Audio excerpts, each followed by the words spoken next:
بسم الله الرحمن الرحيم ياسين والقرآن الحكيم إنك لمن المرسلين على صراط مستقيم تنزيل العزيز الرحيم لتنذر قوما ما أنذر آباؤهم فهم غافلون لقد حق القول على أكثرهم فهم لا يؤمنون إنا جعلنا في أعناقهم أغلالا فهي إلى الأذقان فهم مقمحون وجعلنا من بين أيديهم سدا ومن خلفهم سدا فأغشيناهم فهم لا يبصرون وسواء عليهم أنذرتهم أم لم تنذرهم لا يؤمنون إنما تنذر من اتبع الذكر وخشي الرحمن بالغيب فبشره بمغفرة وأجر كريم إنا نحن نحيي الموتى ونكتب ما قدموا وآثارهم وكل شيء أحصيناه في إمام مبين واضرب لهم مثلا أصحاب القرية إذ جاءها المرسلون إذ أرسلنا إليهم اثنين فكذبوهما فعززنا بثالث فقالوا إنا إليكم مرسلون قالوا ما أنتم إلا بشر مثلنا وما أنزل الرحمن من شيء إن أنتم إلا تكذبون قالوا ربنا يعلم إنا إليكم لمرسلون وما علينا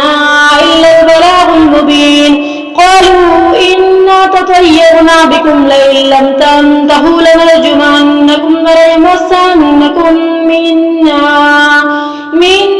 عذاب أليم قالوا طائركم معكم أئن ذكرتم بل أنتم قوم مسرفون وجاء من أقصى المدينة رجل يسعى قال يا قوم اتبعوا المرسلين فاتبعوا من لا يسألكم أجرا وهم مهتدون وما لي لا أعبد الذي فطرني وإليه ترجعون أتخذ من دونه آلهة إن يردني الرحمن بضر لا تغن عني شفاعتهم شيئا ولا ينقذون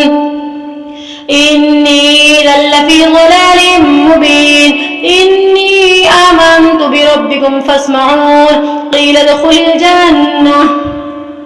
قال يا ليت قومي يعلمون بما غفر لي ربي وجعلني من المكرمين وما أنزلنا على قومه من بعده من جند من السماء وما كنا منزلين إن كانت إلا صيحة واحدة فإذا هم خامدون يا حسرة على العباد ما يأتيهم من رسول إلا كانوا به يستهزئون ألم يروا كم أهلكنا قبلهم من القرون أنهم إليهم لا يرجعون وإن كل لما جميع لدينا محضرون وآية لهم الأرض الميتة أحييناها وأخرجنا منها هبا فمنه يأكلون وجعلنا فيها جنات من نخيل وأعناب وفجرنا فيها من العيون ليأكلوا من ثمره وما عملته أيديهم أفلا يشكرون سبحان الذي خلق الأزواج كلها مما تنبت الأرض ومن أنفسهم ومما لا يعلمون وآية لهم الليل نسلخ منه النهار فإذا هم مظلمون والشمس تجري لمستقر لها ذلك تقدير العزيز العليم والقمر قدرناه منازل حتى عاد كالعرجون القديم لا الشمس ينبغي لها أن تدرك القمر ولا الليل سابق النهار وكل في فلك يسبحون وآية لهم أنا حملنا ذريتهم في الفلك المشحون وخلقنا لهم من مثله ما يركبون وإن نشأ نغرقهم فلا صريخ لهم ولا هم ينقذون إلا رحمة منا ومتاعا إلى حين وإذا قيل لهم اتقوا ما بين أيديكم وما خلفكم لعلكم ترحمون وما تأتيهم من آية من آيات ربهم إلا كانوا عنها معرضين وإذا قيل لهم أنفقوا مما رزقكم الله قال الذين كفروا للذين آمنوا أنطعم من لو يشاء الله أطعمه إن أنتم إلا في ضلال مبين ويقولون متى هذا الوعد إن كنتم صادقين ما ينظرون إلا صيحة واحدة تأخذهم وهم يخصمون فلا يستطيعون توصية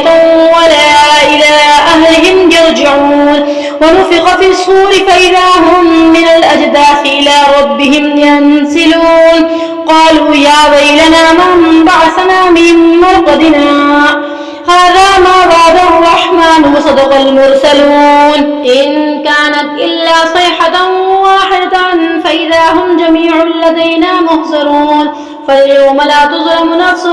شيء ولا تجزون إلا ما كنتم تعملون إن أصحاب الجنة اليوم في شغل فاكهون هم وأزواجهم في ظلال على الأرائك متكئون لهم فيها فاكهة ولهم ما يدعون سلام قولا من رب رحيم وامتازوا اليوم أيها المجرمون ألم أعهد إليكم يا بني آدم ألا تعبدوا الشيطان إنه لكم عدو مبين وأن يعبدوني هذا صراط مستقيم ولقد أضل منكم جبلا كثيرا أفلم تكونوا تعقلون هذه جهنم التي كنتم توعدون اصلوها اليوم بما كنتم تكفرون اليوم نختم على أفواههم وتكلمنا أيديهم وتشهد أرجلهم بما كانوا يكسبون ولو نشاء لطمسنا على أعينهم فاستبقوا الصراط فأنى يبصرون ولو نشاء لمسخناهم على مكانتهم فما استطاعوا مضيا ولا يرجعون وما نعمره نكسه في الخلق أفلا يعقلون وما علمناه الشعر وما ينبغي له إن هو إلا ذكر وقرآن مبين لينذر من كان حيا ويحق القول على الكافرين أولم يروا أنا خلقنا لهم مما عملت أيدينا نعاما فهم لها مالكون وذللناها لهم فمنها ركوبهم ومنها يأكلون ولهم فيها منافع ومشارب أفلا يشكرون واتخذوا من دون الله آلهة لعلهم ينصرون لا يستطيعون نصرهم وهم لهم جند مهزرون فلا يحزنك قولهم إنا نعلم ما يسرون وما يعلنون أولم يرى الإنسان أنا خلقناه من نطفة فإذا هو خصيم مبين وضرب لنا مثلا ونسي خلقه قال من يحيي العظام وهي رميم قل يحييها الذي أنشاها أول مرة وهو بكل خلق عليم الذي جعل لكم من الشجر الأخضر نارا فإذا أنتم منه توقدون أوليس الذي خلق السماوات والأرض بقادر على أن يخلق مثلهم بلى وهو الخلاق العليم إنما أمره إذا أراد شيئا أن يقول له كن فيكون فسبحان الذي بيده ملكوت كل شيء وإليه ترجعون.